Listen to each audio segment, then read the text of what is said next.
Halo semuanya, jumpa lagi bersama saya Andri Aryawan di Coba Gadget. Kali ini saya pengen review sebuah kamera legendaris dari Sony, yaitu Sony Alpha A6000 yang masih dijual sampai sekarang. Dan saya record video ini pakai Sony A6000. Kira-kira sih apa kelebihannya dan apa kekurangannya, dan masih layak nggak di tahun 2020 atau 2021? Simak cek video berikut ini.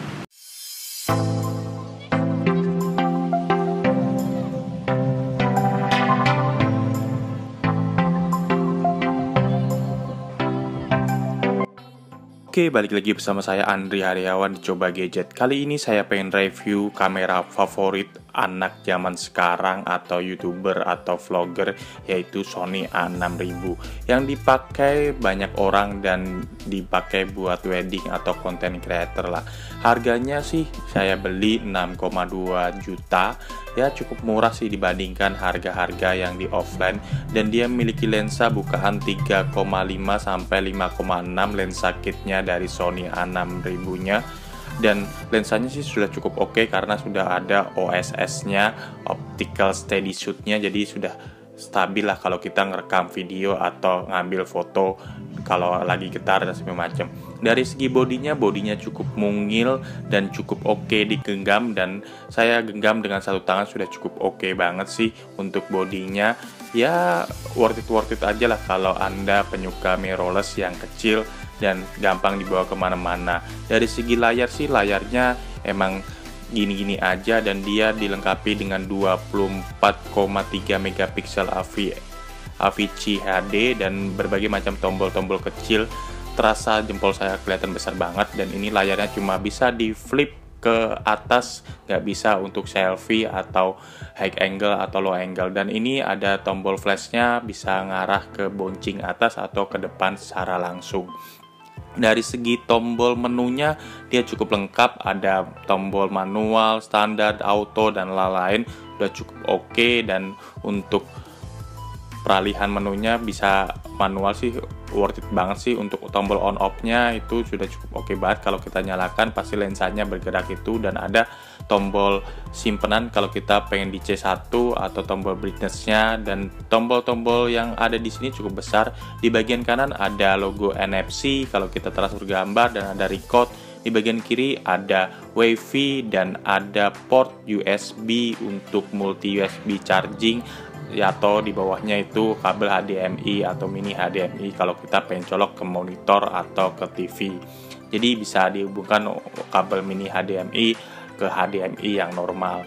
Jadi sudah cukup worth it sih. Di bagian bawahnya itu ada ya baut untuk penempatan tripod, dan di bagian kanannya itu ada baterai yang cukup kecil, dan ada tempat slot memory card SD card ya.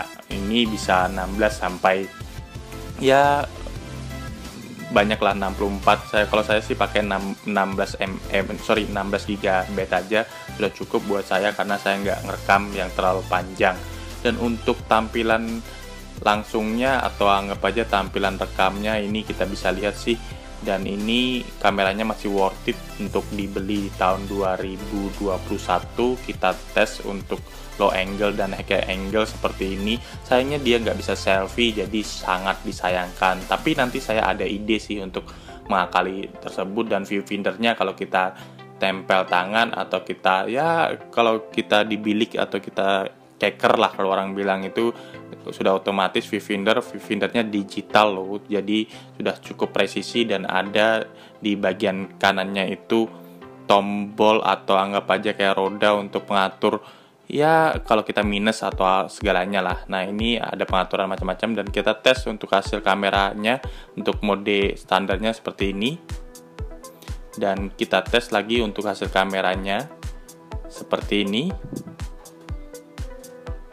dan kita tes untuk hasil kamera lagi. Untuk kamera belakangnya ini tanpa zoom seperti ini. Zoomnya sih sudah cukup oke untuk yang lensa standar ini, jadi zoomnya cukup smooth. Dan untuk selfie sih sayangnya belum ada. Tadi kalau orang bilang tuh belum ada lensa, layarnya belum ya selfie banget lah, tapi hasilnya sudah cukup oke seperti ini. Nanti kita untuk mengakali selfie kita pakai cermin dari Ulanzi, jadi bisa selfie atau buat video selfie dengan baik. Untuk pengaturannya kita ubah terlebih dahulu, ada berbagai macam pengaturan video, skin, dan lain-lain lah. Untuk pengaturan sudah sekelas Pro sih kalau menurut saya, dibandingkan A5100 mending ini sih, karena pengaturannya bisa disetting sedemikian rupa, dan lensanya sih bisa kita ganti ke lensa yang lebih bagus lagi atau lensa yang bokeh 35 mili atau 28 mili dari Sony. Ya walaupun harga lensanya cukup mahal sih, ya nggak masalah lah kalau kita pengen upgrade ke 35 mili agar lebih bokeh dan lebih blur lagi. Kalau ini lensa standar sih ya standar-standar aja lah. Dia mempunyai AMON dari Sony, jadi ada berbagai macam lensa, baik lensa tele maupun lensa wide itu ada di Sony A6000. Kalau kita upgrade ke kamera yang terbarunya yaitu A6600, kita nggak perlu sih jual lensanya, mending beli bodinya aja dan lensanya bisa kita pakai di A6600. Dan sayangnya layarnya tidak touchscreen, itu sangat disayangkan banget. Ini masih mode yang ya bukan touchscreen ya, jadi sayang banget. Untuk kamera sekelasnya sudah touchscreen, kayak di Canon M100 aja sudah touchscreen, tapi ini belum sih. Tapi ya nggak masalah lah, kalau menurut saya layar nggak touchscreen nggak masalah sih, yang penting autofokusnya cepet dan kita buat video cepet sih. Untuk vlog dan sebagainya macam agak terhambat sih karena layarnya yang itu, jadi kita akalin pakai aksesoris yang namanya Ulanzi Mirror. Nah ini sangat membantu sekali kalau Anda punya budget yang minim tapi pengen selfie di kamera A6000 ini. Jadi kita nggak perlu update di A6100 atau A6400 atau di atasnya.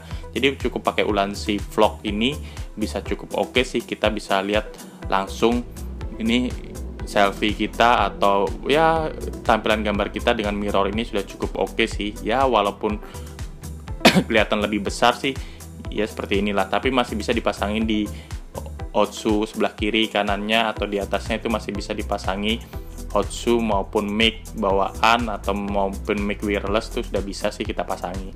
Jadi masih worth it aja sih kalau menurut saya. Menurut saya Sony A6000 ini masih layak dibeli di tahun 2021, walaupun banyak kekurangannya, yaitu colokan mic untuk eksternal maupun layarnya yang belum bisa selfie, tapi masih bisa kita akali dengan Ulanzi Vlog tadi atau Ulanzi Mirror, atau pakai mic wireless juga bisa juga sih. Kalau zaman sekarang sudah cukup canggih sih, jadi ya masih worth it aja sih. Spesifikasi lebih lengkapnya silahkan lihat di sebelah kanannya. Apabila Anda tertarik untuk beli kamera ini, saya sih masih menyarankan untuk Anda pemula yang belajar fotografer atau videografer atau jadi YouTuber, pakai kamera ini dulu lah sebelum ke yang arah yang ke pro. Ini adalah hasilnya.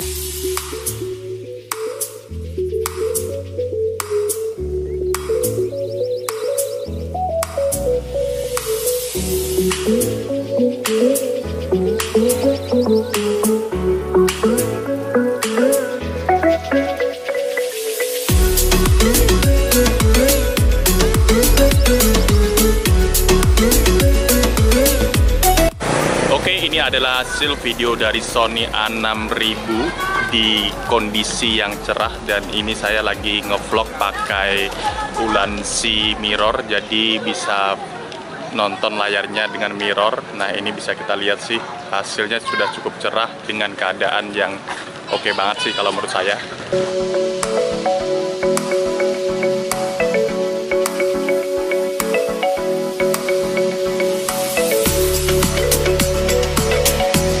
Terima kasih telah menonton video saya kali ini, dan jangan lupa like, share, dan komen di bawah ini. Dan jangan lupa subscribe untuk channel saya berkembang lebih baik lagi. Dan tunggu video saya selanjutnya di channel Coba Gadget. Salam dari saya, Andri Haryawan.